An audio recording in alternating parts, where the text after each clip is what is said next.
20 విచారణకు హాజరు కావాలని నోటీసులో పేర్కొంది. సోమవారం ఉదయం 10:30కి విచారణకు రావాలని సూచించింది. ప్రకటనల కోసం అక్రమ పద్ధతిలో మహేష్ బాబు డబ్బు తీసుకున్నాడన్న ఆరోపణలపై ఈడీ నోటీసులు ఇచ్చింది. 2 వారాల క్రితం రియల్ ఎస్టేట్ సంస్థలైన సూరానా డెవలపర్స్, సాయి సూర్య డెవలపర్స్ లో ఈడీ అధికారులు సోదాలు నిర్వహించారు. అక్కడ లభించిన ఆధారాల మేరకు ఈడీ అధికారులు చర్యలకు ఉపక్రమించారు. రియల్ ఎస్టేట్ సంస్థ ప్రకటన కోసం మహేష్ బాబు 5,90,00,000 పారితోషికం తీసుకున్నారు.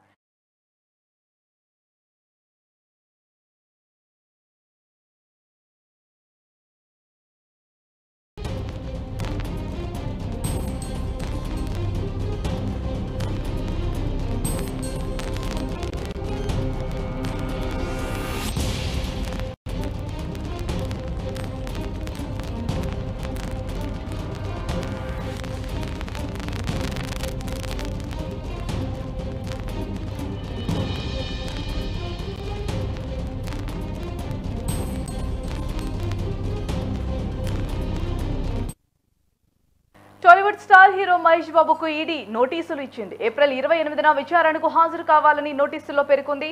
సోమవారం ఉదయం 10:30కి విచారణకు రావాలని సూచించింది.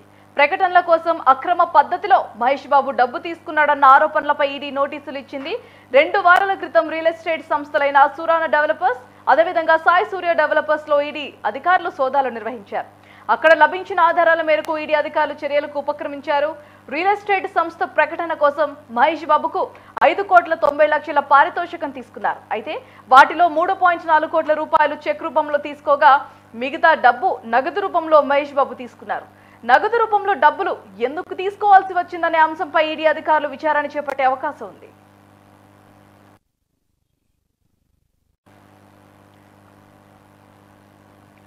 ఇదే అంశానికి సంబంధించి మరింత సమాచారం క్రైమ్ బ్యూరో చీఫ్ క్రాంతి మరింత సమాచారాన్ని అందిస్తారు.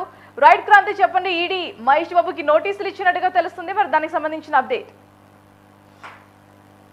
భారతి, ఏదైతే గత 2 రోజుల పాటు గత వారంలో పురాణా డెవలపర్స్ కావచ్చు, లేదంటే సాయి సూర్య డెవలపర్స్ రియల్ ఎస్టేట్లపై ఈడీ అధికారులు దాడులు చేయడం జరిగింది. అయితే పురాణా అనేది చెన్నైలో సంస్థలో దాదాపు 100 కోట్ల డబ్బు బ్యాంక్ ను గుడ్డి కొట్టడంతో కూడా గత 2019లోనే సిఐడి కూడా కేసు నమోదైంది. అయితే అదే అంశంలో ఈడీ అధికారులు గత 2 రోజుల పాటు 48 గంటలు పురాణా డెవలపర్స్ మరియు సాయి డెవలపర్స్ ఇంట్లో మరి వాళ్ళ బంధువుల ఇంట్లో కూడా సోదాలు నిర్వహించారు. ఆ సోదాలలో కొన్ని కీలక పత్రాలను కూడా ఈడీ అధికారులు స్వాధీనం చేసుకున్నారు. దాంట్లో ఏదైతే వీళ్ళ సాయి సూర్య డెవలపర్స్, పురాణా డెవలపర్స్ కి బ్రాండ్ అంబాసిడర్ గా ఉన్న టాలీవుడ్ హీరో మహేష్ బాబుకు సంబంధించిన 3,09,00,000 ఆదాయం ఏదైతే మన బ్రాండ్ అంబాసిడర్ కి చేసినందుకు దీనికి ఇవ్వడం జరిగిందో అమౌంట్, కానీ అసలు విషయంగా చూసుకున్నట్లయితే సురానా కావచ్చు, సాయి డెవలపర్స్ దగ్గర దాదాపుగా 5.9 కోట్ల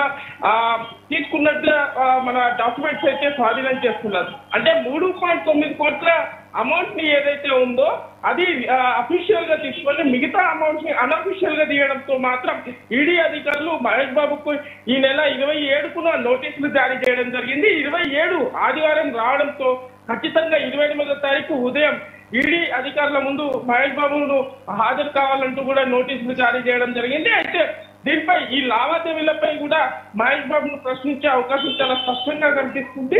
ఒకవేళ మహేష్ బాబు ఎప్పటి నుంచి బ్రాండ్ అంబాసిడర్ గా పనిచేశారు, ఈ రెమ్యునరేషన్స్ విషయాలలో కూడా ఎన్నిసార్లు తీసుకున్నారు, అయితే 3.9 ఎందుకు అండ్ అన్అఫీషియల్ గా ఎందుకు తీసుకున్నారు అనే అంశాలపై మాత్రం ఖచ్చితంగా ప్రశ్నించే అవకాశం ఉందని కూడా చెప్పుకోవచ్చు భారతి. రైట్, దీనికి సంబంధించి ఇప్పటి వరకు మహేష్ బాబు ఏమైనా స్పందించారా?